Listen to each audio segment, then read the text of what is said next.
kita kembali ke sekitar 5 tahun atau 10 tahun yang lalu ya. Kalau orang cerita reksadana itu kayaknya dominasinya di reksadana saham itu antara 40 sampai 50% ya. Namun kalau kita lihat sekarang itu posisinya dominasinya lebih ke reksadana yang lebih konservatif ke moderat ya. Jadi kalau sekarang itu kita lihat misalnya reksadana pendapatan tetap itu sekitar 30%, lalu kemudian proteksi sama money market 20%, 20% gitu ya. Lalu kemudian reksadana saham sekitar 20%-an juga gitu. Jadi sisanya reksadana yang lainnya ya, indeks, ETF dan yang lain-lainnya. Jadi memang kita lihat hampir 70% saya kira itu di kelas aset ya, money market, proteksi dan pendapatan tetap ya dari EWM 500 triliun tersebut. Sebenarnya kalau kita Nah, lihat dari ini sisi sentimen yang cukup mengkhawatirkan kan sebenarnya larinya lebih dari global ya Pak Hanif. Sejauh mana sih ini kemudian menjadi poin untuk kemudian investor jauh lebih wait and see, kemudian jauh lebih berhati-hati begitu ya untuk meletakkan dananya atau uangnya begitu ya di aset-aset tertentu gitu ya di Indonesia. Anda melihatnya seperti apa? Iya, memang kalau kita lihat kan tahun lalu indeks kita relatif lebih tahan ya dibanding penurunan indeks-indeks yang lain gitu. Nah, untuk tahun ini kita lihat memang sentimen utamanya ada di global ya, terutama eh, dampak kenaikan Fed Fund Rate di Amerika Serikat ya gitu. Nah, tidak seperti tahun lalu, ini indeks-indeks global sekarang ini juga lumayan mengalami pertumbuhan yang positif ya. Saya lihat kayak S&P itu masih naik sekitar 3%-an, Hang Seng 3%, lalu kemudian Nikkei Jepang tuh 8%-an gitu ya.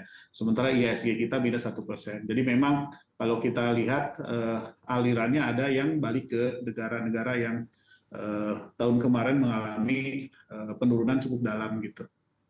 Mhm. Pak Hanif, tadi Anda mention sekarang lebih ke appetite-nya ke moderat, ke konservatif begitu ya. Apakah memang untuk reksadana yang berbasis saham ini agak sedikit ditinggalkan atau tidak menjadi pilihan saat ini? Atau justru malah banyak yang switching dari reksadana saham untuk ke aset yang lebih konservatif atau lebih moderat seperti pasar uang atau mungkin pendapatan tetap? Seperti apa Pak Hanif? Ya memang kenyataannya seperti itu ya. Mhm. Sekarang orang itu ragu-ragu untuk masuk ke reksadana saham gitu ya. Kenapa? Karena main di yang konservatif di reksadana pendapatan tetap, proteksi maupun pasar uang udah kemungkinan besar mendapatkan hasil yang positif lah ya. Antara kalau pasar uang mungkin 4%, kalau pendapatan tetap 6 sampai 7% gitu. Jadi orang melihat lebih ke sana. Sementara saham sendiri kan sebenarnya ini fasenya fase konsolidasi ya. Itu setelah kita mengalami rally tahun 2020 ya, sempat turun di 4 ribuan gitu kan.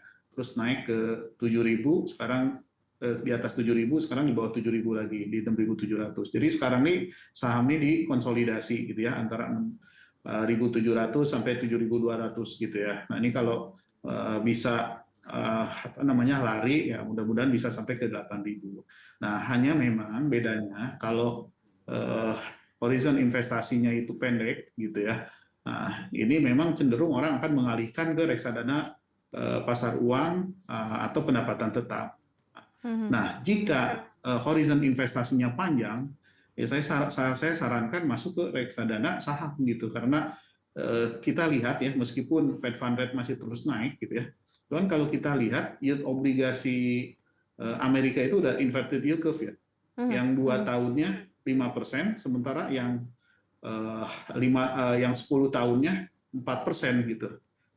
Gitu. Jadi di kondisi kurva terbalik ini saatnya masuk ke investasi jangka panjang gitu menurut saya ya, baik di saham maupun obligasi Oke. jangka panjang gitu. Cuman kalau orangnya masih nervous dengan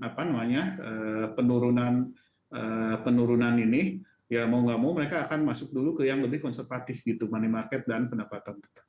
Nah, kalau kita coba lihat dari sisi aliran dana dari Januari ke Februari yang masuknya lebih banyak ke pasar obligasi mencapai 43,9 triliun, ini sebenarnya karena sama ya mungkin dari mindsetnya investor baik domestik maupun global yang melihat mungkin jauh lebih jauh lebih aman begitu ya, safety level of uncertainty-nya sedikit kecil gitu ya, sehingga lebih banyak ke pasar obligasi. Apa seperti itu nih Pak Hanif? Atau mungkin Anda melihat hal yang lain sebagai pilihan mungkin dari investor asing gitu ya untuk lebih meletakkan dananya? Ya, kalau kita lihat obligasi itu, kita review last year ya, itu kan harganya tahun lalu turun ya, gitu. Sempat harganya tertekan ketika yield obligasi kita yang 10 tahun ya sampai 7,5% gitu ya. Lalu kemudian rebound di bawah 7%, hampir ke 6,7%-an. Mhm. Nah, sekarang tertekan kembali ya di kisaran 7%-an gitu. Jadi orang akan melihat karena harga obligasinya sudah turun, yield obligasinya yang naik gitu ya, hampir mencapai 7%, ini merupakan entry yang cukup menarik gitu. Oke, ini justru entry yang cukup menarik yang Anda lihat begitu ya. Nah, sebenarnya kalau dilihat dari positioning sekarang gitu atau mungkin secara historikal yang mungkin pernah Anda alami, apakah ini akan cukup lama nih pilihan atau kekhawatiran para investor? Kalau kita lihat kan kita sudah mengalami masa up and down dari mulai COVID, kemudian sekarang begitu tekanannya terjadi dari Amerika Serikat dan China ini bahkan lebih lebih kencang nih tekanannya terjadi di dalam negeri. Anda melihat bahwa ini akan cukup lama berlangsungnya begitu ya periode kehati-hatian ini Pak Hanif? Ya, kalau saya sih melihat ini adalah siklus permulaan ya, gitu.